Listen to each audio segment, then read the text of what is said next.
Hello नमस्कार, स्वागत आहे तुमचं गेटशर जॉब मध्ये। आज आपण 7C मधला नेक्स्ट सी बघणार आहोत, ते आहे कन्सिस्टन्सी। कन्सिस्टन्सी म्हणजे विश्वास आणि स्थैर्यता याची गुरुकिल्ली।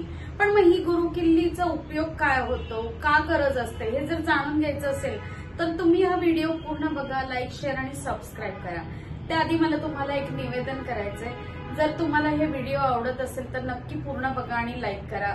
आमचा मेन उद्देश ग्रामीण भागातली जी मुलं ज्यांना खरीच नोकरीची गरज आहे तिथपर्यंत पोहोचवण्याचा आहे आणि ज्यांना फ्री मध्ये बऱ्याच साऱ्या गोष्टी आम्ही नोकरीसाठी हेल्प करण्यासाठी वापरतो ते पोहोचवण्यासाठी मला तुमची गरज आहे की तुम्ही जेव्हा लाईक शेअर आणि जेव्हा पूर्ण व्हिडिओ बघता तेव्हा त्याचे व्ह्यूज वगैरे येऊन ते लोकांपर्यंत पोहोचतात। जर तुम्हाला वाटत असेल की खरंच आपला पण हातभार या कामासाठी लागावा तर तुम्ही नक्की हे पाऊल उचलाल।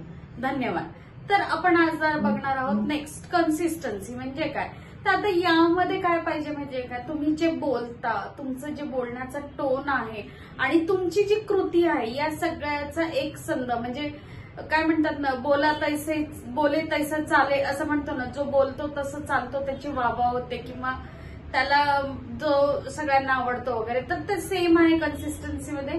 टोन, कृती आणि तुमचं बोलणं यांची जी मग एकत्र सगळी घडवणूक होती त्यालाच कन्सिस्टन्सी म्हणतात। पण मग ही लागते कशासाठी हो कन्सिस्टन्सी, काय त्याचा उपयोग काय?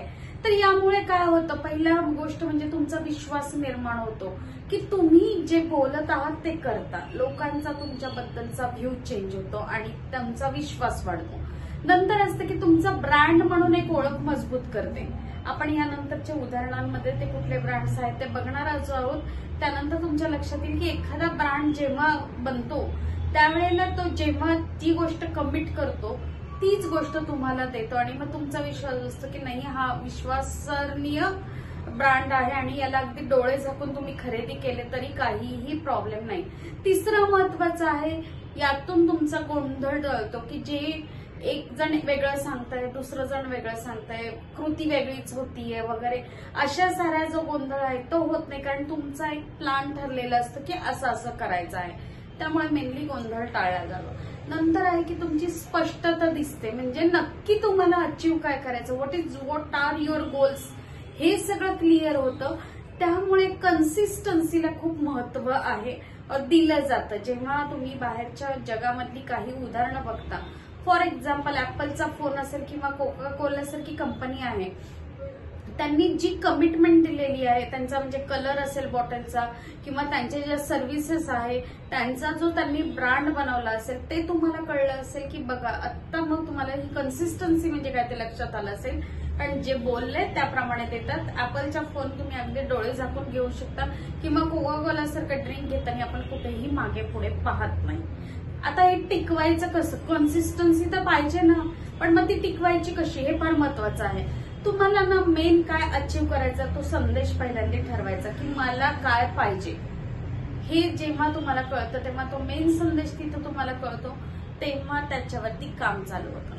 नंतर तुम्ही समान शब्द आणि टोन ठेवायचा, म्हणजे जेव्हा तुम्ही ईमेल वापरताय किंवा सोशल मीडिया वापरता तेच शब्द त्याच गोष्टी जेव्हा तुम्ही ठेवता तेव्हा लोकांच्या ते सबकॉन्शियस माइंडमध्ये फिट होतं।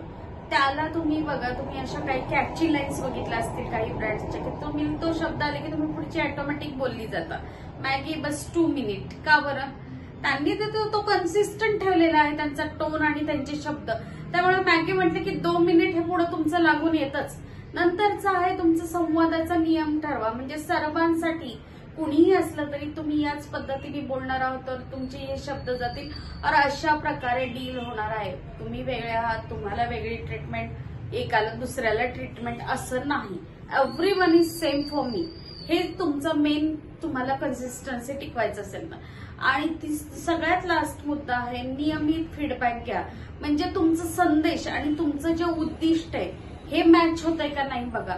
हे जर मॅच झालं तर you are on a right track, त्यामुळे तिथे कन्सिस्टन्सी टिकवली जाते। म्हणूनच ऍपल आता जगातल्या टॉपचा फोन मधला एक फोन आहे की ज्यांच्या कन्सिस्टन्सीमुळे ते आता 1 नंबरला पोहोचलेले आहेत। आणि जसं मी तुम्हाला आवाहन केलं आहे तसं जर तुम्ही यामध्ये जर आम्हाला जर मदत केली तर ग्रामीण भागातील मुलांपर्यंत, जिथे खरंच इंटरव्ह्यू क्रॅक कसे करायचे वगैरे या टेक्निक्स त्या मुलांना माहित नसतात, तिथे भरपूर सारं प्रचंड टॅलेंट आहे, पण आम्हाला पोहोचता येत नाहीये. तर मला तुम्हा सर्वांच्या मदतीची गरज आहे. आवडलं असेल तर नक्की व्हिडिओ लाईक, शेअर आणि सबस्क्राईब करा. धन्यवाद.